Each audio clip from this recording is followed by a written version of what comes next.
Good morning সবাই, কেমন আছো?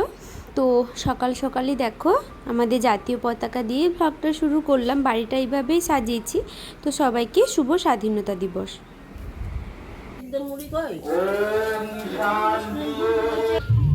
কোথায় থাকে জানো তো পতাকা? পতাকা সব সময় সোজা করে রাখতে হয়,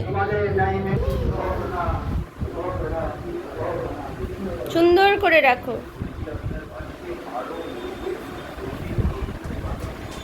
ভালো করে রেখেছো?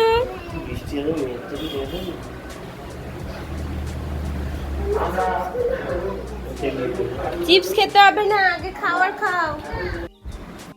বাড়ির পাশেই হচ্ছে স্বাধীনতা দিবস পালন। ক্লাব আছে, স্কুল আছে, তো টিউশন আছে, কোচিং সেন্টার, তো সব জায়গাতেই স্বাধীনতা দিবস পালন হচ্ছে। সেই কারণে বাড়ির পাশে সব জায়গাতেই মাম্মা আজকে যাবে, তাই জন্য ভাবলাম ওকে একটু রেডি করিয়ে দিই। এই দেখো ও এখানে এসেছে ক্লাবে, যদিও এসেছিল ওর পাপার সঙ্গে, আমি আসিনি। ওর পাপাকে বলেছিলাম একটু ভিডিও করে নিয়ে যেতে, তো সেটাই ও করেছে। হয়তো খুব ভালো স্পষ্ট ভিডিও হয়নি, তবে ও তো সেইভাবে অভ্যস্ত না, তাই জন্য একটু ওই রকম হয়েছে। তো যাই হোক, স্বাধীনতা দিবসে ছোটোবেলায়ও আমরা এইভাবেই সেজে স্কুলে যেতাম বা টিউশনে যেতাম। তো ঠিক সেমভাবেই ছোটো ছোটো বাচ্চারা সবাই সেজে গুজে দেখো খুব সুন্দরভাবে এসেছে। পেলে দেখাও, কি পেয়েছো? চিপস পেয়েছো? চিপস এটা কে দিয়েছে তোমাকে? কে দিয়েছে?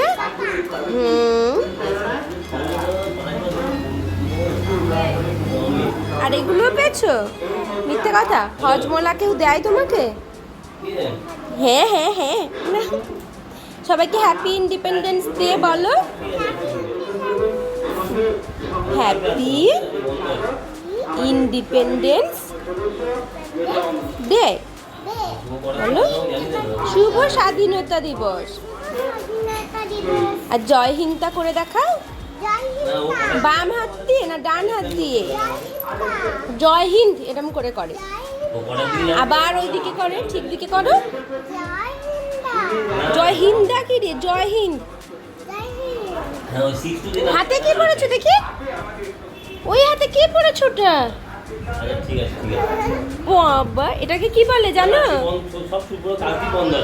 আজকে সকাল থেকে খুব বৃষ্টি হচ্ছিল, যদিও পতাকা উত্তোলনের অনুষ্ঠানের কাজকর্মগুলো সব হয়ে যাওয়ার পরেই খুব বৃষ্টি হয়েছে। তো বাইরের দিকে একটু বেরোলাম, দেখে বুঝতেই পারছো একেবারেই বাড়ির সামনে। তো সেটাই একবার দেখতে এলাম। আমি তো আজকে সকাল থেকে বেরোইনি, তাই জন্য এখন তো সব ফাঁকা হয়ে গেছে, সবাই চলে গেছে, তাই আমি একটু দেখতে এলাম। তো না দেখলে তো ভালোও লাগে না, আজকের দিনে একটু বাইরে বেরোবো না তা তো হয় না। তাই জন্য মাম্মাম এখন খেয়ে দিয়ে ঘুমিয়ে পড়েছে, আমি এসেছি একটু বাইরের দিকে দেখতে। তো চলো ব্লগটা শেষ করি, সবাই ভালো থাকবে, সাবধানে থাকবে।